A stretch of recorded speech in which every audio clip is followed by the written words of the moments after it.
Hello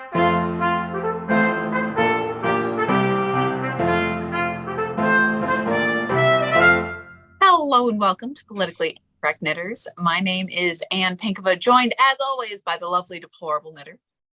Hey everybody, thanks for joining us today. This week is sponsored by Lynn of Chicken Lady Fiber Arts. You can go to chickenladyfiberarts.com and get 20% off your order with the June code, which is summer20PIK, which I've had people asking me for because Lynn just came out with her Shark Week colorway called Sharks Hug with Their Mouths, and it's very fun. It is very fun, and I did an order on Monday because Monday happened to be one of her free shipping events for newsletter subscribers, and I haven't ordered yarn in, I don't know, a good 3 or 4 weeks, so I was like, well, I'll take advantage of free shipping. And then I texted her and I said, hey, by any chance, can you put one of those in my order? And she obliged, and I'm so excited. So it's very fun. Lynn's pretty cool like that. And I think there's some other people who are like, hey, I know your Shark Week yarn is coming. So, and she also has, of course, other lovely colorways. This is Meh, which I love. It's beautiful. Not quite sure what I'm going to do with it yet, but I'm excited. And also we have this month's giveaway, which is one of her one-of-a-kind colorways, which has this lovely pastel stripe in gray, which is lovely. And so, and I don't think we've ever talked about this, but I want to know what the rules are as far as you and I winning, because that color is so up my alley. I'll comment in every episode. I don't mind. Just like keep spamming. I will win this one. You can get any of those beautiful Chicken Lady yarns for yourself using the code summer20PIK for 20% off of your order. You can get really, really cool things like that one that I am going to try to win this month. We'll see. We'll see how that goes. Exactly. I don't think Anne's going to let me win, but I'm going to try anyway. But anyways, also to start out yarn news with a Shark Week update. I know Shark Week is still a month away, but I mean, like we just said, Lynn has a colorway. It's awesome. Susan from Delightful Worked, she sent a bag, and one of these will be a part of the winner's package for Shark Week. But you can also just go out and buy them because who doesn't want an extra shark bag? So yeah, anyways, they're on her site, on Delightful Works.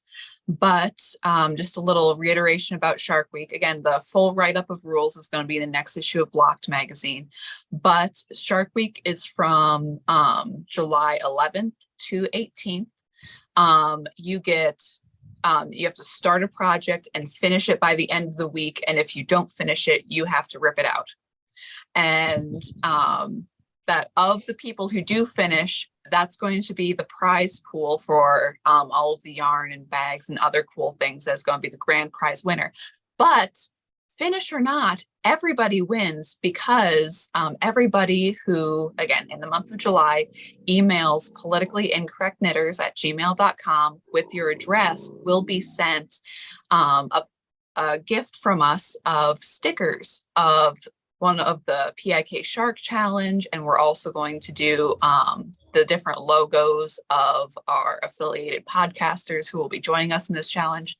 The list, as of now, is Neil from Blocked Magazine, Tabitha from Murder Knits, Amy and Denise from Two Sisters and Some Yarn, Naughty Knitwits, Awended Yarn and Fiber, Texas Peach Knits, Miss Holly from Mystery Mouse Knits, Lynn from Chicken Lady Fiber Arts, Cheryl from Wise Owl Knits, Carissa from Sweet Mountain Crafts, and I believe Liz Clothier will also be there.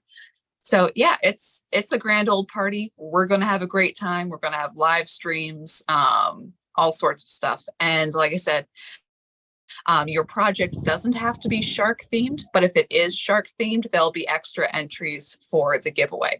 So if the pattern is shark themed, if the yarn is shark themed, if the project bag is shark themed, if you post about it online with a picture of your project and you're watching a shark show, anything with a shark in it, doesn't matter. It counts. So yeah, it's going to be, we're excited for Shark Week here. it's going to be fun. Even if you've never had any interest in Shark Week, this is for you because it's going to be fun. Okay, we're all Shark Week up. So do you want to show us what you're working on? Sure. So I am just at the toe of my first pair of Van Gogh opal socks. So that's exciting. Here's the first one. Oh, and speaking of Shark Week, everybody and their sister has a summer knitting challenge, so y'all should get in on it. This month's prompt for Anna's Knit Club from Anna Knitter, that she has her monthly knit along prompts, and this month is self-striping sock yarn. So I'm gonna kill it this week or this month. That's cool. Also, and speaking of kill it, it is the Summer of Murder with Tabitha from Murder Knits. To be officially entered, you have to, email her, and I'm sure that's all on her podcast stuff, where to email her to get into her Telegram group. But anything murder related counts. Stephanie from Texas Peach Knits, she's having a fluff your stash challenge, so that includes just reorganizing your yarn and knitting from stash, which is great because I got some new shells up and we're gonna get some crazy here around here. Let's see. I woke up this morning thinking about a skein of yarn that I bought that I have no idea where it is. So I do need to fluff my stash because I would really like to know where that went off to. Right. Like, because I was like, that would be so pretty and I'm like, but where did it go? Oh yeah. And so I showed the last couple weeks that I have this crochet blanket that I pulled out of like deep stash that I'd forgot about, and I had been working on it. And so because I'm like, okay, I'll get my yarn out and again start the fluffing process. I'm like, yeah, I did this specifically because it's Lion brand Mandela yarn. I'm like, yeah, I have lots of this. I don't have as much of that as I thought. I actually had this like corner of a half-made baby blanket that I ended up pulling out, and I think I said that I was cutting parts of the color out of the striping yarn. So I was like, rescanning and doing other crazy things, which is why I brought that over. But yeah, and then because it was an old blanket, I'm like, it must have been shoved in a corner somewhere because it's coated in dog hair. So I'm like pulling it off. It's disgusting. And as you're unraveling it, it becomes like bits in your hand and ugh. Anyways, all of that, I'm sure you didn't need to know how much dog hair yarn, and then there was a big like knot of it. I don't know how it happened, but I was sitting there and undoing it, and there's fluff and miserable. But it's all organized. It's in balls now. It's all ready to use. So I count that as a knitting accomplishment this week. That is an accomplishment for sure. Yeah, animals have a way of, putting their mark on everything, no matter what. So I get it. Anyways, what have you been working on? Well, I'm going to show off this first because it's not done. This is a new design. It's something I'm working on. It's this big. Ooh. It's going to be a hat because it's me, but it's going to do something in there that's hopefully going to really be cute. We'll find out. Because as you know, sometimes you're like, oh, this is going to be great. And then you knit it and you're like, wow, that's the most horrible thing I've ever seen. So we'll find out how this goes. But my little niece is turning 1 next month. No, at the end of this month. It's June now. So I made her this sweater and I just finished it. And the only thing left is that her mom wants her name embroidered on it for her first birthday party. So like in the pictures and stuff, it'll have her name on it. But yeah, I just did this. I embroidered the pocket. I don't know if I like those flowers. They might come out. I might do something different. But we'll see. But yeah, so I finished a baby sweater, which is not much for a lot of people, but for me, that's actually a pretty big deal. So I'm pretty stoked. And then I'm halfway through a hat. So overall, I'm pretty impressed with my own self because work has been kicking my butt, and we had a Harry Potter birthday party this week. It was lots of fun. Ooh. My oldest kid is now a tween, which I'm not a fan. And on Anne's recommendation, during the birthday party, we got the home premiere of Super Mario Brothers, and my kids have been watching it all week. And the little one, their favorite song is Peaches, Peaches, Peaches, Peaches, Peaches, Peaches, Peaches, Peaches, Peaches, Peaches. And it's all we've been listening to because it's Jack Black and it's funny. So, so that's what's been going on in this world. Lots of life, lots of busyness, and a little bit of knitting, which I'm actually pretty happy about because some weeks I've no knitting. So I feel good about it. So I don't know what kind of news you have, but I just saw something while I was flipping around.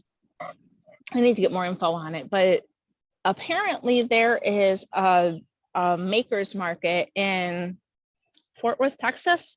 If I'm wrong, I'll put a little caption in here to fix it. But they had accepted somebody's application, and then they went back and said, I'm so sorry, we're refunding you your vendor fee, but we are a Christian organization, and since you promote the LGBTQ stuff, we're not going to have you as a vendor. And people are losing their minds over it. It's not yarn related. I think the person was maybe pottery or candles. Mm-hmm. But I just thought that was really interesting because you always hear about like stuff going the other way. And I was like stoked about, I think people are finally starting to not be scared of saying, hey, we don't agree with this, so we're not gonna endorse it or promote it. And it's a small thing, but it's kind of a win, Well, I did notice that the US Navy on their Twitter thing did a big pride banner, and also, a couple other things like the National Baseball League and other people that they're like, first day of June, we're going super rainbow. And then the next day they're like, yeah, and then we stopped. Yeah. And I think it's okay. And I know that you and we're not saying that these people don't have a right to exist by any means. We're just saying that we don't have to shove it down everybody's throats. Right. If we had heterosexual pride and I started telling you about things I did with my husband, it would be weird. And and I think that some people are kind of starting to realize that, like, these pride festivals with the dudes with the dog thing on that the kids are petting, that's weird. That's a weird sexual kink, and that's not for kids. It's not for the public, actually, because that's something that you and your hopefully willing partner is doing somewhere where nobody else can see it, because that's the nature of it. Right. Well, I don't know if you still get emails from Etsy, but they did the whole, drag queens to sell your lampshades. And I'm like, what? Oh, because these queens have great taste. And I'm like, okay, can we go to the alternate universe, 2 doors down, in which they have other performance artists selling me stuff? Because I'd really love a run of accordion players right now to sell me anything from, cheeseburgers to Band-Aids to, where are the accordion players? I want to know, because this is weird. Yeah. No, I personally, want the mom, the homesteading mom in her long floral gown to start selling me stuff. Those women that you see on Instagram with like their 800 kids, and she's got long hair and all her kids are wearing floral dresses, and I want those people to sell me stuff. Yeah, like little overalls, and you're like, why? Yeah, no kid needs beige overalls, but have fun, mom. And I don't even want to know how you do that laundry. I can barely get through real laundry. If it was beige, I would just give up and cry. So whatever. Yeah. But but my point is about that festival. It's a small thing. It's a small little festival. I followed their Instagram. It's got like 1,600 people on it. It's not anything to sneeze at, but it's also not a huge thing. But we can normalize. God, I sound like one of them. But it's okay to not have somebody who doesn't promote what you believe in. Right. I'm really happy to see people kind of being like, no thanks, we're good. So I thought that was fun. Right. And I mean, after all, in other ways, like Target, for example, their shareholder price has just been, their stock has just been downgraded. People are sick of it. They are. They really are. And I fell into a rabbit hole the other day where I was watching, I actually believe that they're both collaborators on Gays Against Groomers with Mikey Harlow. And there are a couple of two separate accounts that are run by lesbians who are very conservative minded. And I just fell into this hole of them talking about stuff. And I'm like, I can get behind this.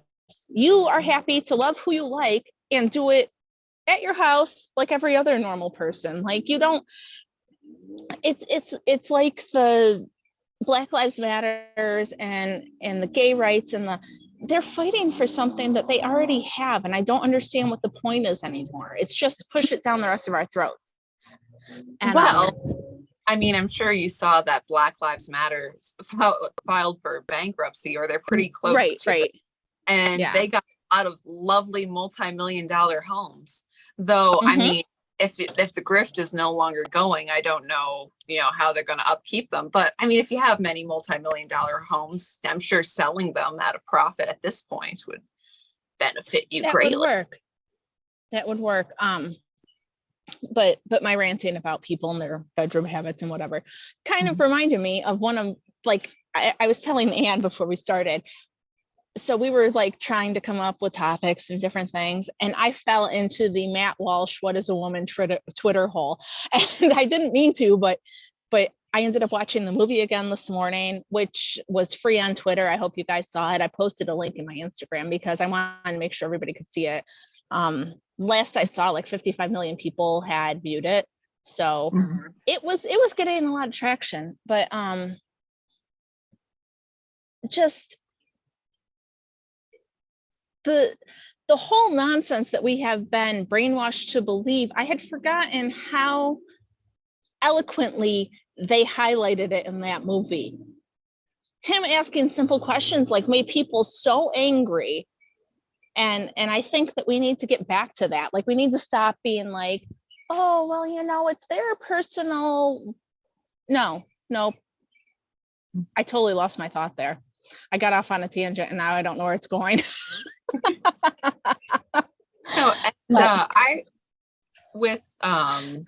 Transition. Well, okay. So the what is a woman and the sort of usurpation of women's rights.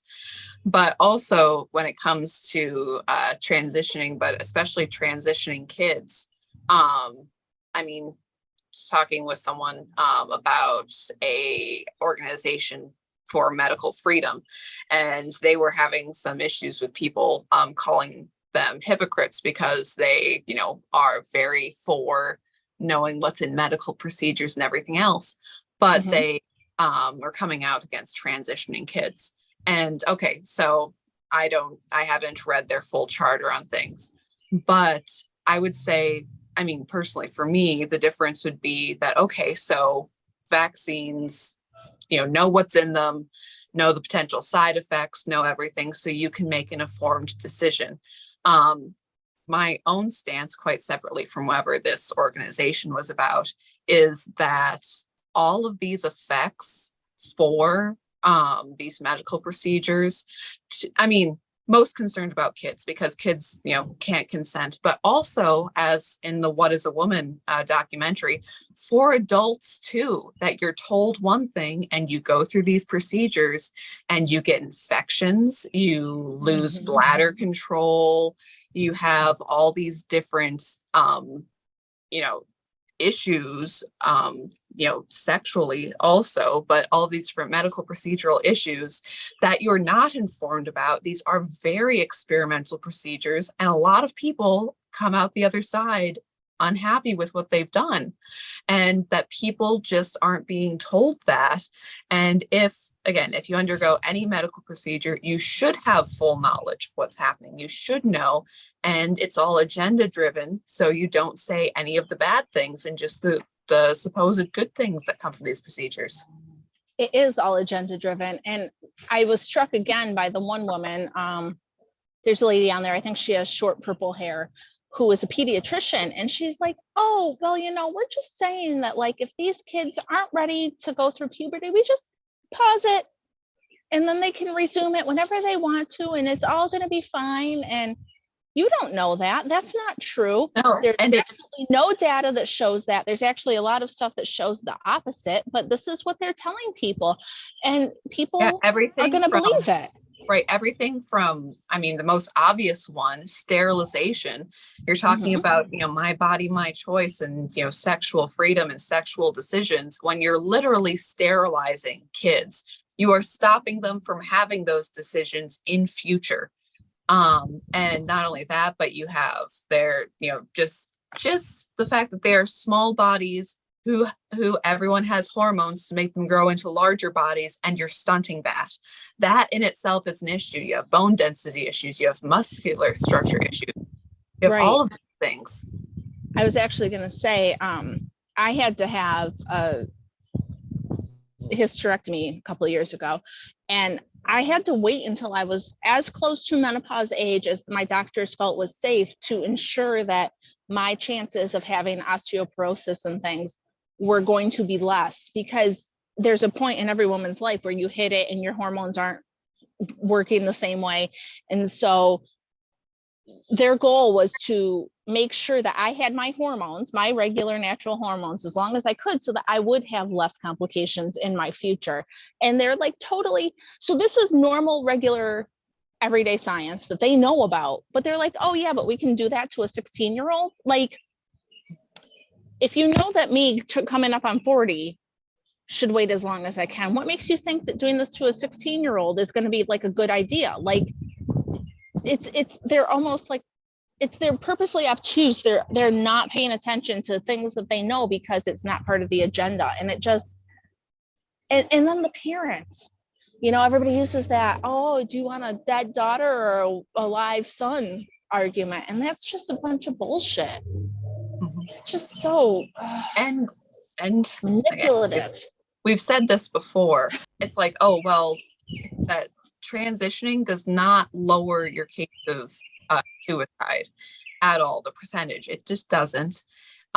It's that, what is it, like 80, I think it's closer to 90% of kids that if they have gender dysphoria and you don't have any medical interventions, that eventually they will come through it and be like, no, wait, I'm good.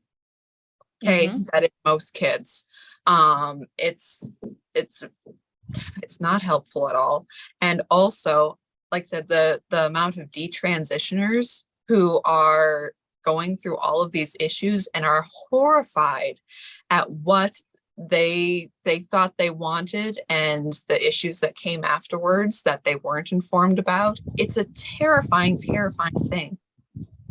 It is. And I know some of our people watching might be like, you guys have kind of ranted on this quite a lot, but it's Pride Month. And unfortunately, this is part of the agenda. And you got to know what's going on. You got to know what their end game is. They want people dependent on medical staff. I mean, dude, these kids are cash cows for them. They want people they can manipulate. They want all kinds of control over you. If they can convince you that you're trans and you need these things, they can control you. They can, and they brainwash you. Oh, your parents don't love you because they won't let you be who you really are. And like, it's so awful.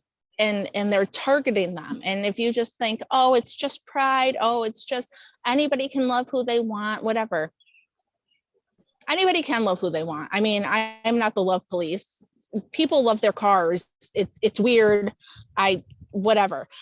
But when it comes to a child who can't get a tattoo without parental consent, who can't get piercings without parental consent, but we're going to give them a mastectomy, or we're going to give them castration drugs, like, people need to really understand what it is. And it's not just pride and it's not just rainbows. They're coming for your children, and they're coming for them as early as they can. Right. And there is a lot of, oh, on the other side, a friend of ours, the famous artist Bertie Rose, that she gets made fun of a lot for people online saying she's turf and she's that. And basically, if she says a woman is a woman, that people are commenting and saying that she is driving trans people to suicide, that they're, yeah, that, Yeah, I saw that. lives on her hands. And it is so awful. And it is such a, there's such a level of saying, oh, you must hate trans people, or you must be against them, or all of this stuff. It's like, these are people who are going through a lot emotionally, and then you're adding medical intervention on this strong, affect every aspect of your life medical intervention. These are people who need help and support, but the thing is that you're only allowed to offer help and support in one direction, and that is that trans is best every time. That you can't be like, okay, this, you can't offer them any other form of counseling. You can't there is a organization in England called Let Us Pray, and that was formed because of anti-conversion therapy laws, basically saying, if you're gay, we're going to make you straight. The thing is that that it's already illegal to be hassled for being gay, or any sort of harassment that you would get from that, just like other forms of harassment are, that the law frowns on that. And also things, horrible things like shock therapy, again, already illegal. But the wording of the law is that, let's say you're a pastor and a teenager comes in and says, hey, I think I might be gay, will you pray with me? That would then be illegal. Okay. See, that's messed up. Right, because that would be considered a form of conversion therapy. And it's like, no, if you have someone who is seeking guidance and they're thinking that their sexuality might be part of it, then any talk about that, any, even saying, like, kid, you're okay, not allowed. It always has to be pro-gay. You can't, talk through these issues in any other way, and especially not in a Christian way and from an angle of, homosexuality being a sin. You can't talk about it that way. So isn't it terribly messed up that it's totally fine to be like, oh, you can be gay, you can be non-binary, you can be trans. But if we happen to go the other way and be like, hey, let's pray about this. Let's see what scripture says. Let's see. It's not allowed. You're the bad person if you just say, hey, let's seek some other guidance about this, instead of just jumping headfirst into the Rainbow Brigade. Right. Wow, that makes me sad. But yeah. And also in the land to totally, I don't know if you're finished with the subject. Oh, so the only other thing I wanted to mention about the whole Twitter Matt Walsh thing is that they, for the first several hours, so Matt Walsh put What is a Woman up on Twitter, what is today? So on June 1st at 8 p.m. For the first few hours of it, it was marked as like hateful, and it was shadow banned, and it wasn't allowed to be like shared. It wouldn't show up in people's feeds because there's a point where there's one section where a dad says, I didn't want my daughter to get the drugs and I was fighting for her. And so they said, because they weren't using the person's correct pronouns, that it was hateful and harmful, and it was tagged as such. And Elon apparently Matt Walsh had been in talks with Twitter for a while. At first, they were going to set up a landing page. It was going to be a whole thing. They were going to promote it. And then somebody somewhere was like, no, this is hate speech. If you don't edit it, we're going to put tags on it. So that's how it went out. And now it is June 2nd at like 4 o'clock in the afternoon, and it's had 55 million views. Elon tweeted out that every parent should watch this movie. The woman who was the head of the VP of sensitivity or harm or some nonsense, I'll put her title here, she resigned. And now it's being shared really wide open. So it's interesting. I don't know why Elon waited until now to get into it. Seems like that's kind of a big deal that he would have known about, but just interesting that, you know. So yeah, I don't really know what all Elon is about, but I don't know if he just, loved the controversy of having it banned and then not banned. If that was the game he's playing, It could or be. if it was some sort of internal machinations of Twitter. I mean, it could be what you said. It could be the fact that, this VP thought that she still had, the ability to do this. And he kind of came in and said, not so much. I don't know the whole story, but I just thought it was interesting. And people want to see it. I mean, you look at how many views it's had. People want to hear this information, whether or not everybody else thinks it's hate speech. They want to be informed. So that was the rabbit hole I fell into this week. That's the news I know. So that's what I got. Right. Well, my little transition, not in that way, but into other medical news, that talking about medical things that can only go one direction and not the other. So, after all of the online censorship that you couldn't have any medical information that was not the WHO. Well, the WHO is like, hey, so myocarditis outbreak, just saying. Wild, don't you think? Just crazy. And there is an uptick of myocarditis in infants, like 4 to 6 week old infants. For the 6 years before any of the COVID vaccines, there was only 2 cases of this happening worldwide. And now there's an uptick, and there is a Scottish inquiry into it, but they are specifically saying that they will not check the vaccination status of the mothers, because this might cause people to be hesitant about vaccines, or specifically the boosters. So first off, sorry, go ahead. I was just going to say, so what they're saying is that they don't want people who might be pregnant to know whether or not the shot is going to hurt them. Mm-hmm. Yeah, that makes sense. That makes perfect sense, because, if I'm pregnant, I don't want to know if that's going to affect my unborn child. Right. And you would also think that it's like, wouldn't the most, vaccine unhesitant thing to do, I guess, would be to say, hey, maybe we should check this out first. After all, it is something that has changed in the last couple of years, and is something, a medical intervention that many people have had. Maybe we should, look into this as the first thing, but they're like, no, can't happen. And anyways, vaccines can't hurt pregnancies anyways, so not important. And what the heck? Right. But anyways, and also in Scotland, in most places of the world, people under like 60 aren't even offered any COVID vaccines anymore. But being pregnant is still considered a high risk category for COVID.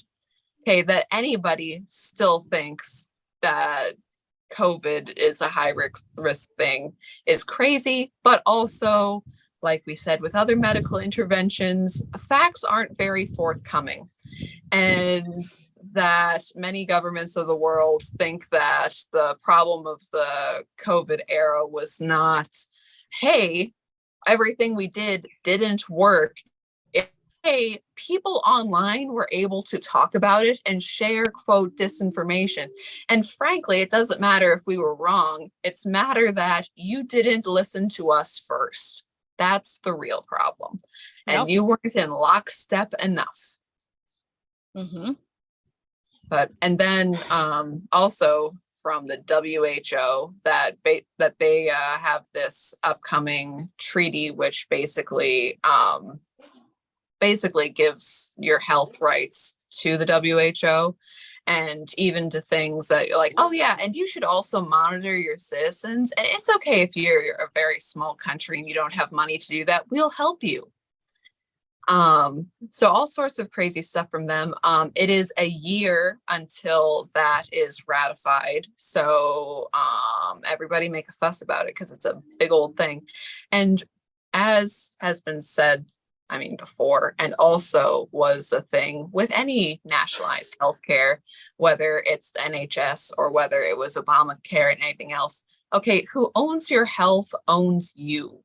And we as individuals, we own our health. We ought to own our health. But again, what people pay for, they buy. If it's the government who says, oh, well, we pay for your Medicare now, even though we pay our taxes and we're eventually the ones paying for it, but they get undue control. And then they say, oh, no, the WHO, they're perfect. They're the people who should have our health decisions after they failed us all over for the last 3 years.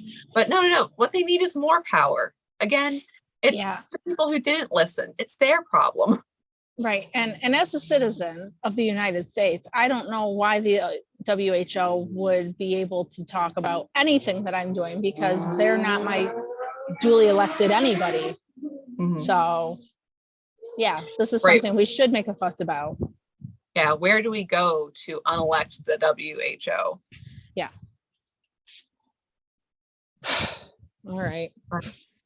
And okay, also speaking of bodily autonomy. Oh, and also along with the WHO treaty, John Kerry was trotted out because after all, he's everywhere that you can have power and control, and says that climate change is the biggest health threat of all time.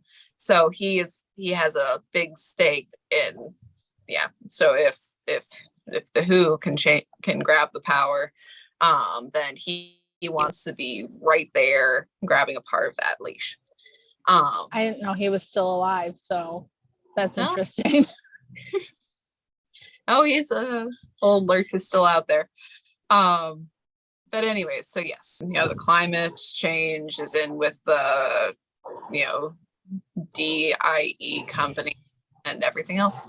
It's terrible. Anyways, a little local story talking about government grabbing stuff is that in South Dakota there is a lawsuit with 80 landowners because they're building a CO2 pipeline through the state, and it's being justified. They're using eminent domain to grab this land.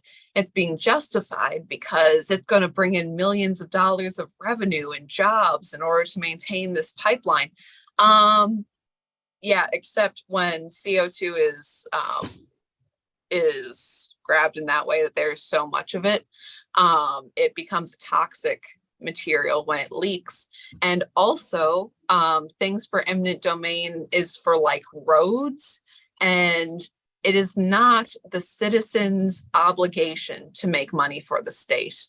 Actually, it is not our job to give up our land, which we have bought or inherited, for anyone's purposes and for whatever arbitrary price the government gives you for something stupid like, oh, it will bring us tax revenue.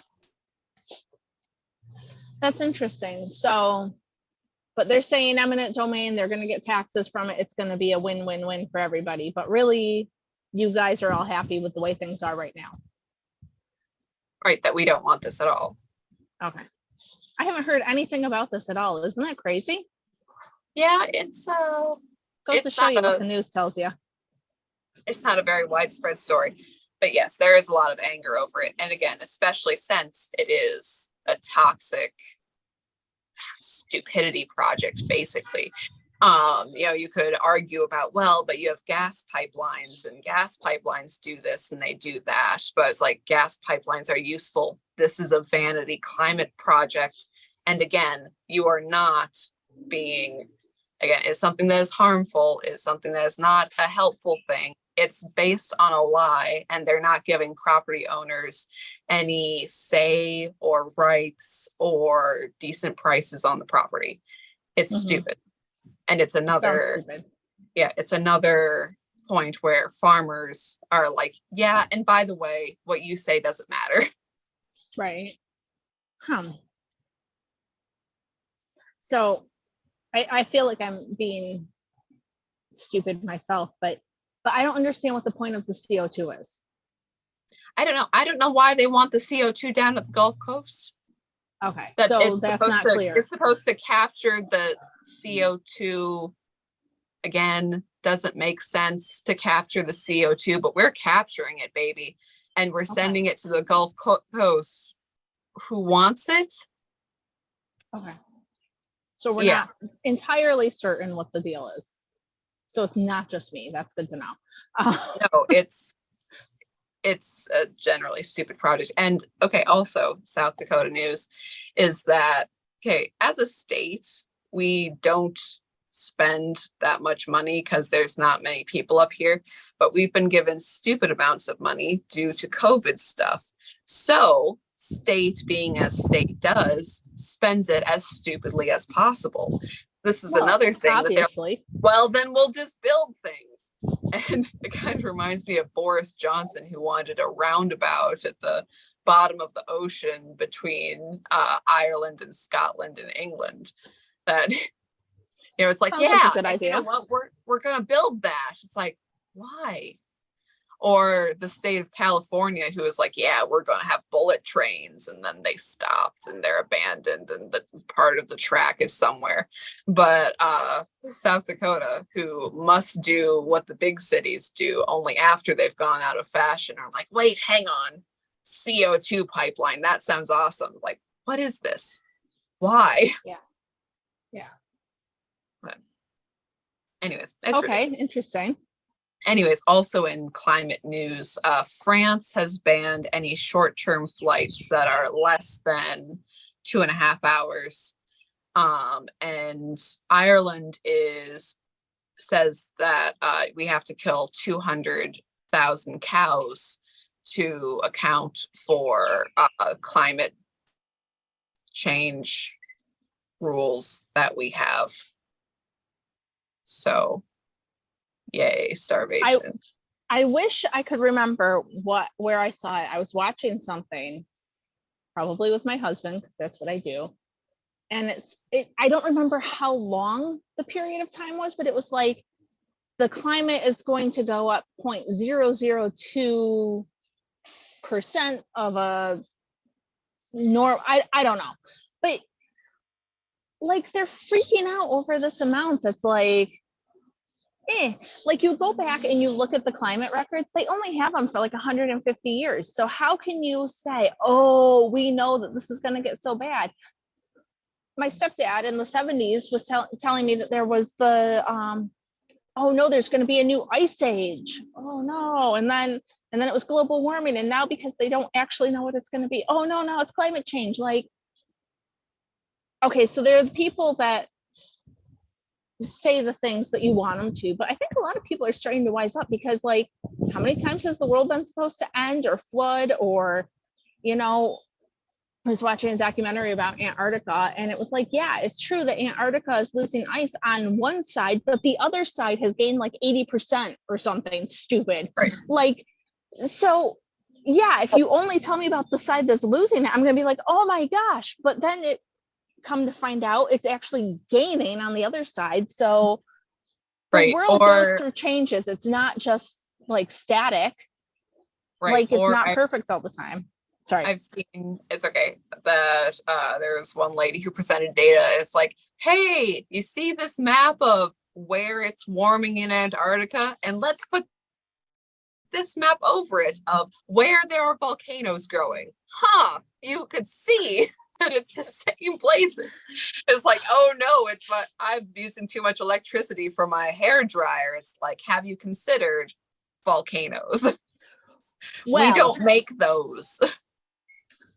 It could be volcanoes, although my husband is one of them cray people who has decided it's actually the aliens. But either way, Oh, I no, don't think not it's again. us.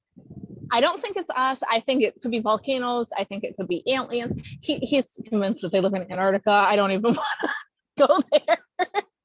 He really, really likes to watch Ancient Aliens. I don't subscribe to that. And space. You know, we got real problems. Just saying. But my point is that, you know,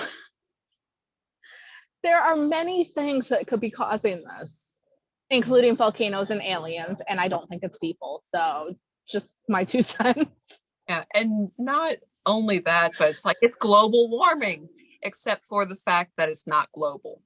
That it can only be global warming if you are only hyper focused in on North America sometimes when it suits you. That if you're not actually looking at, you know, northern hemisphere right now is warming up, not a lot. It's warming up. Southern hemisphere is cooling. That's crazy. But as with all the climate change things, if it's heating up, that means global warming. If it's cooling down, it's still climate change. We're all going to die. And the only way to not die is to give the government more control and more money because they're so efficient, as you can tell. Obviously. The answer is always more government control, don't you know? Yes. Every single time. Oh, good Lord. Okay.